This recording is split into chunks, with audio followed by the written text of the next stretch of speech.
Portanto, vós orareis assim, são palavras de Jesus. Pai nosso que estás nos céus, santificado seja o teu nome.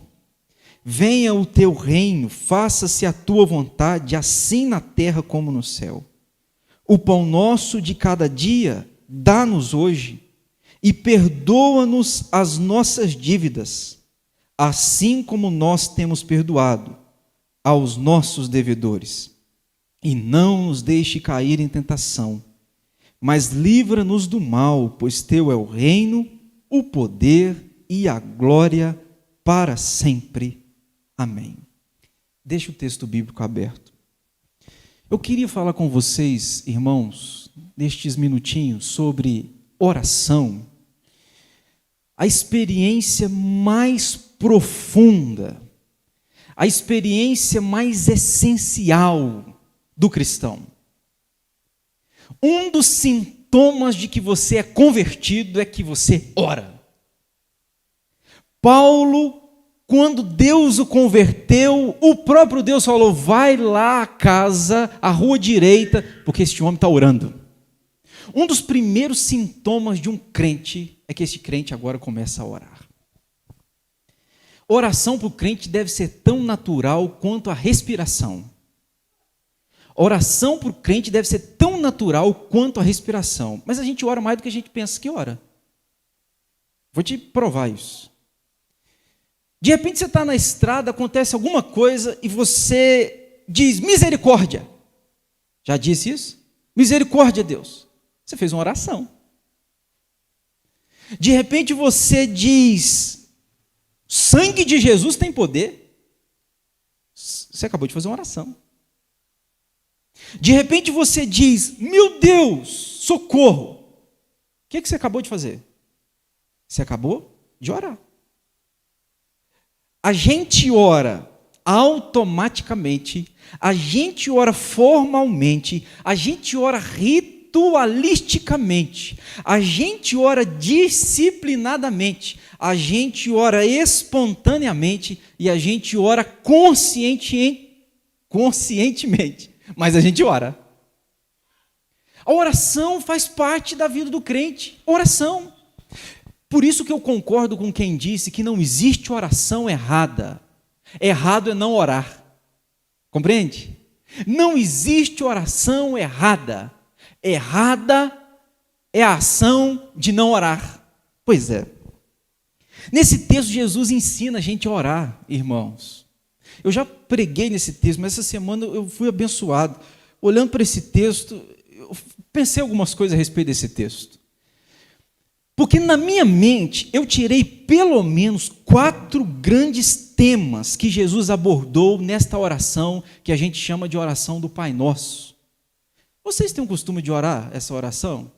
Quem tem o costume? Deixa eu ver. Orar sozinhos. Tem o costume? Que legal. Não é um erro. Não é um pecado. Cuidado para não virar reza. Reza é algo que eu faço automaticamente, sem saber que estou fazendo. Exemplo, quem dirige há muitos anos aí, eu sei que, eu estou olhando para a Kézia dirige bem, aquela picapona, porque tem que saber dirigir um troço daquele tamanho. Quando a gente começa a dirigir, você vai passar a marcha e você não olha para o câmbio. E às vezes você se distrai, tem que pisar na embreagem, tem que passar a marcha, você vai olhar para o pé. Você não dava conta. Hoje, você que tem prática, você passa a marcha, pisa na embreagem, pega no câmbio e continua olhando para frente, automaticamente. Eu posso fazer a oração do Pai Nosso, desde que ela não seja uma oração automática. Pai Nosso que está no céu, santificado seja o teu nome. Virou uma reza. Eu estou falando sem saber o que estou falando. Por isso que eu queria meditar um pouquinho nesse texto com você, porque no final nós vamos fazer a oração do Pai Nosso juntos. Eu não quero que seja uma reza. Eu quero que você entenda a dimensão. Jesus é Jesus, Jesus é Deus. Ele sabe do que faz. Toda atitude, toda fala de Jesus é 100% perfeito. É 100% planejado, é 100% real e verdadeiro. Quando Jesus ensinou a gente a orar assim, ele sabia do que estava falando. Eu vejo 4 grandes temas abordados por Jesus aqui. 4 grandes temas. Primeiro tema. Para mim, Jesus vai abordar inicialmente o vazio de sentido que a gente tem na nossa existência. Deixa eu te explicar. Quem tem um pouquinho de sensibilidade, sabe que no mundo em que a gente vive, a conta não fecha. Quem tem um pouquinho de sensibilidade sabe que a gente vive num mundo injusto e não justo. Quem tem um pouquinho de sensibilidade consegue detectar que coisas ruins acontecem com pessoas boas. E coisas boas acontecem com pessoas ruins. E a gente pensa, meu Deus, como pode? O sujeito tem um trapo. Mas como pode isso acontecer com ele? Em contrapartida, o sujeito é uma bênção, é um servo, é uma serva, mas passa por umas magrelas na vida. Um pouquinho de sensibilidade, você sabe que nós vivemos num mundo injusto. O mundo é injusto, as pessoas são injustas, o sistema é injusto. Tanto é que aquele rapaz que dizem que é daqui de Carangola, Gabriel Pensador, dizem que ele compôs uma letra e ele fala assim: se Deus é justo, quem fez o julgamento? Porque na nossa cabeça vivemos num mundo injusto, as pessoas são injustas, o sistema é injusto, então Deus também é injusto. Aí Gabriel Pensador escreveu e disse assim: neste mundo de injustiça, se Deus é justo, quem que fez o julgamento? São coisas que faz a gente assim, sabe? Colocar os parafusos para pensar.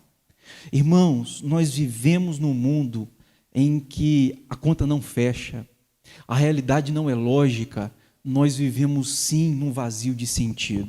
Talvez você pode viver e perguntar, e ver na Bíblia esses temas, você vê na Bíblia, por exemplo, você vê o Salmo 73, o Salmo 37, onde você vê a prosperidade do ímpio, e você vê a magrela do justo, e aí dá um chute na cabeça. Como pode Deus? O salmista, Salmo 73, começa a questionar. O ímpio, bem de saúde, o ímpio, bem financeiramente, o ímpio prospera, e o justo está lá, passando a magrela. Na cabeça dele deu um chute, ele falou: Deus, como pode isso? Porque na realidade que a gente vive, não existe, não estamos num mundo justo. Louco é aquele que espera justiça neste mundo de injustiças.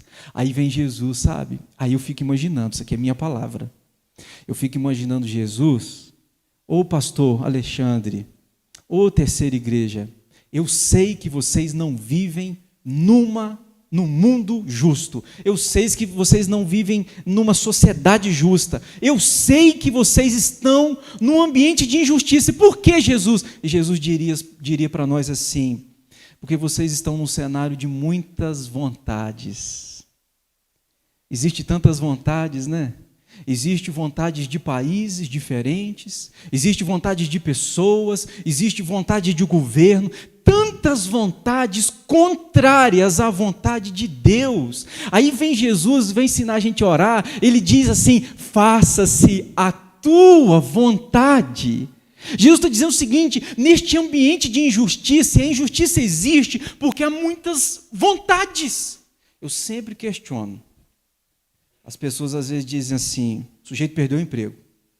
Aí alguém chega e diz: foi a vontade de Deus, irmão.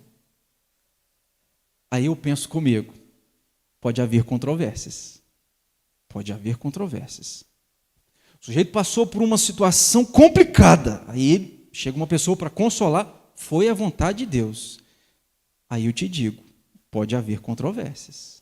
Porque você tem que entender o que é vontade de Deus. Na Bíblia tem dois tipos de vontade de Deus. Tem a vontade decretiva, isto é, Deus falou e vai acontecer. Quer exemplo?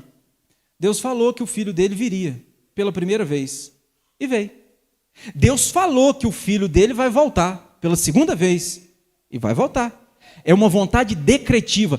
Os homens queiram ou não queiram, o mundo queira ou não queira, rapaz, isso vai acontecer. Deus decretou, pronto. Agora existe a vontade permissiva. Vontade permissiva acontece algo porque Deus permitiu, mas não necessariamente porque Ele quis. Você consegue compreender? Ah, pastor, perdi o emprego. Vontade de Deus. Bom, pode não ser a vontade de Deus, pode ser a vontade do seu patrão. Pode não ser a vontade de Deus, pode ser a vontade do diabo. O diabo tem vontades. Pode não ser a vontade de Deus, pode ser a sua. No mundo cheio de vontades, Jesus me ensina a orar, ele diz o seguinte: faça-se a tua vontade. A oração nos incentiva a pedir a vontade de Deus na terra. Tem tantas vontades, Senhor, mas eu quero que a tua vontade se estabeleça. É o que Jesus ensinou a orar. Pai nosso que estás no céu, santificado seja o teu nome, venha o teu reino, faça-se a tua vontade. Ô irmãos, eu aprendo aqui que nós vivemos num mundo injusto, sim, onde as pessoas são injustas, e muitas vezes a razão para isso ser e acontecer é porque a gente está num ambiente de muitas vontades, e vontades contrárias à vontade de Deus. Por isso que Jesus diz: faça-se a tua vontade. Olha o que ele vai dizer: santificado seja o teu nome. Tem tanta coisa sendo santificada aí. Mas, Senhor, que o teu nome seja santificado. Aí vai dizer: venha o teu reino. Há tantos reinos, há tantos impérios, mas que o teu reino reine de fato e de verdade. Vazio de sentido é a primeira coisa que eu penso que Jesus aborda aqui. Mas a segunda coisa que eu entendo que Jesus aborda nesta oração é sobre a luta pela sobrevivência. Ô irmãos, a gente não está no paraíso, sabia disso, né? Eu fico olhando, vocês viram a chuva, a geada que deu lá no sul de Minas? Viram isso? Bilhões de sacas de café, bilhões de sacas de milho, coisas assim extraordinárias foram prejudicadas. Nós não estamos no Éden, irmão. No Éden a gente tinha uma certeza. No Éden é o seguinte: você sabe que vai produzir. O Éden você tinha garantia de ter comida. Hoje, quem planta aí, você tem certeza de que você vai colher? Você tem certeza? Você planta uma lavoura de café, você tem certeza que você vai colher? Bom, eu posso plantar, mas eu não tenho certeza que eu vou colher. Para colher, vai depender de vários fatores. Vai depender se vai haver sol o suficiente, chuva o suficiente, se o clima vai ser correto. Tudo isso eu dependo, porque eu não estou no Éden. Eu vivo num mundo de incertezas. E aí, existe essa luta pela sobrevivência. É que a gente não sabe se a gente vai ter o que comer amanhã. A gente não sabe se a gente vai ter moradia amanhã. A gente não sabe se a gente vai ter salário amanhã. A gente não sabe se a gente vai ter emprego amanhã. E principalmente depois que a pandemia chegou. Se tem uma coisa que a pandemia inaugurou, é incerteza, né? Tudo é incerto. Eu só tenho uma certeza. Qual? Que eu não sei de nada. Eu só tenho uma certeza. Que tudo pode mudar. Pois é. Aí Jesus vai me ensinar que o pão nosso é uma dádiva. Ele vai orar e dizer para nós, o verso 11, o pão nosso de cada dia, dá-nos hoje. Deixa eu te dizer uma coisa, irmãos, o pão é uma dádiva, o pão não é conquista. A gente está vendo uma geração que às vezes faz alguma coisa e tem sucesso naquilo que faz, e aí a pessoa engrossa a voz e diz: é mérito, eu cheguei onde cheguei porque eu fui capaz, eu tenho porque, rapaz, eu sou inteligentão, eu sou o cara, é meritocracia. Pois é, a Bíblia está me ensinando que não tem a ver com meritocracia, a Bíblia está ensinando que a vida é uma dádiva, o pão é uma dádiva. Olha o que Jesus falou: o pão nosso, dá-nos hoje. Eu recebo dele. Pastor, eu estou comendo um grão de arroz. Pois é, você está comendo um grão de arroz é porque é dádiva de Deus. Ele te deu. Aí o que ele me ensina a orar? Já que eu não estou no Éden, eu não sei se amanhã vou ter o que comer, mas Jesus falou assim: olha, lembra que é o Pai que dá, então fala: ô Senhor, me dá pão. A vida é uma dádiva, o alimento é uma dádiva, o recurso que temos é uma dádiva. É como eu contei a historinha dos 2 passarinhos. Eles não sabem o Deus que nós temos. O Deus dele não é o nosso. Pois é, quando eu entendo que Deus cuida de mim, eu sei que a luta pela sobrevivência, eu posso descansar, já não há tanta preocupação, sabe? Eu vou virar pai agora, né? Vocês sabem. Pois é. Às vezes eu me pego preocupado, rapaz. Vocês sabem do que eu estou falando. Pai, será que eu vou dar conta? Conversas com a Cris direto, né, amor? Será que nós vamos dar conta? Em quê? Em tudo. Será que nós vamos dar conta de educar, alimentar? Será que nós vamos dar conta de ensinar? Será que nós vamos dar conta de dar tempo? Porque se tem uma coisa que eu tenho falta é tempo. Será que eu conseguirei? Pois é. Quando eu olho para esse texto, o pão nosso de cada dia nos dá hoje, eu fico pensando, Senhor, ainda bem que é o Senhor que dá. Parece que tira de mim um fardo, sabe? Tira das minhas costas um peso. E aí eu falo, Senhor, é o Senhor que vai prover, é o Senhor que vai cuidar, porque o Senhor está lá amanhã. Deixa eu te dar uma boa notícia. 2022, quem tem lavoura aqui, você sabe que Deus já está cuidando da sua lavoura para 2022? Pois você não faz ideia, mas já está cuidando, Ele já está lá. Ele dá o pão, Ele dá a vida, o alimento que temos, a vida que recebemos é dádiva, não é meritocracia, é bondade do Pai para conosco. Isso me faz descansar, isso me faz descansar. Terceira coisa que eu vejo aqui nesse texto, que Jesus nos ensina a orar, esse terceiro tema, tenho a impressão que Jesus aborda sobre a injustiça humana. Porque o verso 12, a Bíblia diz assim, e perdoa-nos as nossas dívidas, assim como nós temos perdoado os nossos devedores. Sabe o que eu aprendo aqui? Que o mundo é injusto, o sistema é injusto, mas nós também somos injustos. A gente não é o que devia ser. A gente não faz o que devia fazer. Nós também somos injustos. Concorda? A gente também falha. A gente também erra. A gente também peca. Eu posso tentar explicar para você a diferença entre equívoco e pecado? Erro e pecado. Para erro, para equívoco, existe desculpa.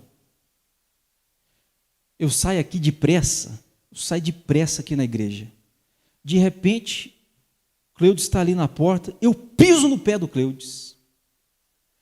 Para este ato meu, este erro meu, este equívoco meu, existem desculpas. Eu chego ao Cleudes, rapaz, me perdoa, assim, eu estava apressado, eu queria chegar lá do outro lado da rua rapidamente, e afoito, eu nem te vi no caminho e pisei no seu pé. Eu peço desculpas. Para equívoco, para erro, existe desculpas a dar. Está compreendendo? E pecado? Para pecado não existe desculpas. Pecado é uma atitude deliberada. Pecado é uma atitude que eu ofendi e eu não tenho desculpas para oferecer ao ofendido. Eu chego para Deus, ofendo a Ele com o meu pecado, e aí Deus, o Senhor me desculpa, eu estava assim, eu fiz assim. Não existe desculpa, é uma dívida impagável. Então o que eu preciso? Eu preciso de perdão. Perdão é Deus me isentar de uma dívida que eu não posso pagar. Eu saio aqui na rua, estou andando com o meu carro, você vai abrir a porta do carro e eu passo em cima da porta do seu carro. Aí eu chego para você e digo, perdão, viu? O que você responde para mim? Perdão nada, eu quero que você pague a porta. Para aquilo que a gente pode pagar, desculpas existem. Mas para aquilo que a gente não pode pagar, é o perdão que existe. Perdão é, eu tenho uma dívida impagável, então você me perdoa. Uma ilustração bem ruim, eu já sei que ela é ruim. É só para você entender. Você está andando no seu carro e acaba atingindo alguém e essa pessoa morre. Filho de alguém que você ama. Você chega para a pessoa e você diz assim, desculpa. Você não tem desculpas a dar, porque é irreparável. Você chega perto dela, a única coisa que você pode pedir é perdão. Isto é, eu não posso pagar esta dívida, eu não posso repará-la, então me perdoa. Com Deus, nós temos a mesma situação, porque o mundo é injusto, o sistema é injusto, as pessoas são injustas, nós somos injustos. Deixa eu te contar uma historinha, irmão.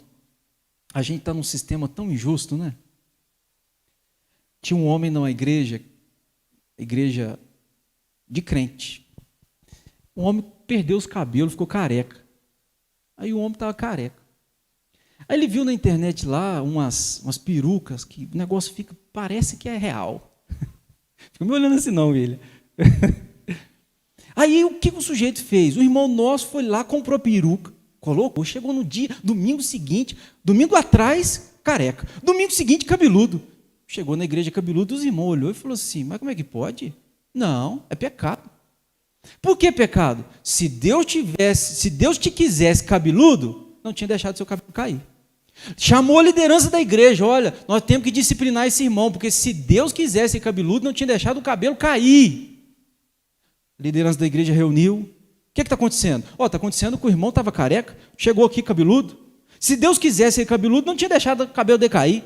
Então ele tem que ficar careca, porque o cabelo caiu, porque Deus quis que caísse, então tem que ficar careca. Pois é, então nós temos que disciplinar o irmão. O pastor da igreja pressionado reúne a igreja em assembleia. Qual que é o motivo da assembleia? Convide o irmão careca. O irmão careca chega lá com a peruca na cabeça.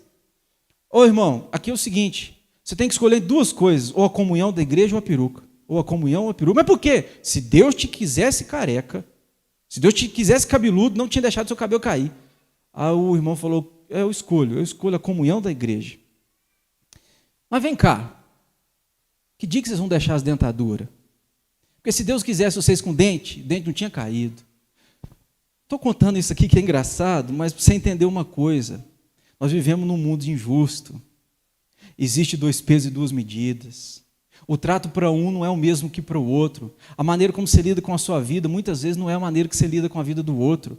Às vezes, julgamentos duros e cruéis para com o outro, mas você trata a sua vida com tanta leviandade. O outro não pode, o outro não deve, o outro não pode, o outro é errado, isso não pode, mas você pode, você faz. Para você existe isenção, mas para o outro não. Nós vivemos num mundo de injustiça. Aí vem Jesus e me ensina a orar. Ele diz assim, a oração dele, e perdoa as nossas dívidas. Sabe o que ele está dizendo? Eu tenho para com Deus dívida impagável, que não é desculpa que eu tenho para oferecer, o que eu tenho que pedir é perdão. Aí ele diz, assim como eu tenho perdoado meu irmão. Pois é, vivemos num mundo injusto. Mas esse quarto e último tema que eu vejo é o poder do mal. Tem gente que acha que tentação é quando está fazendo dieta, né? O sujeito está fazendo dieta, aí ele olha para um negócio gostoso e diz, mas que tentação!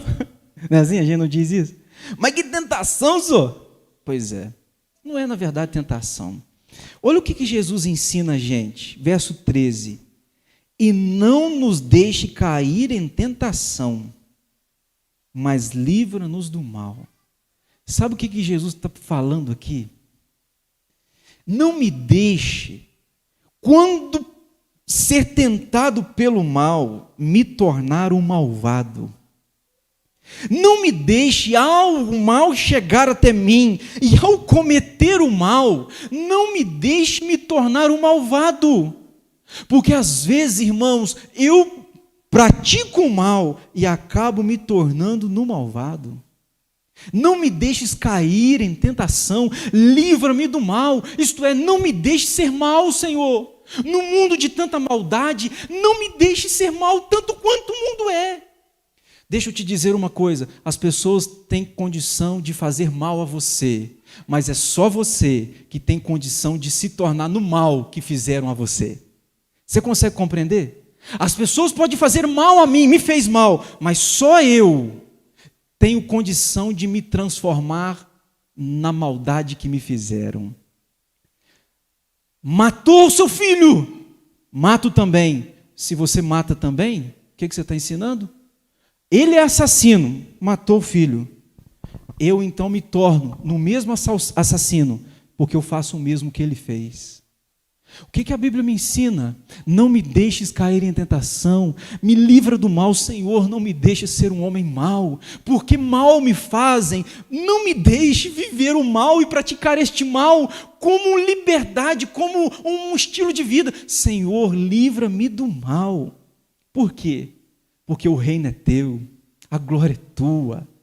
Nós estamos num reino secular, este reino mundano, mas nós não podemos tirar os olhos do céu.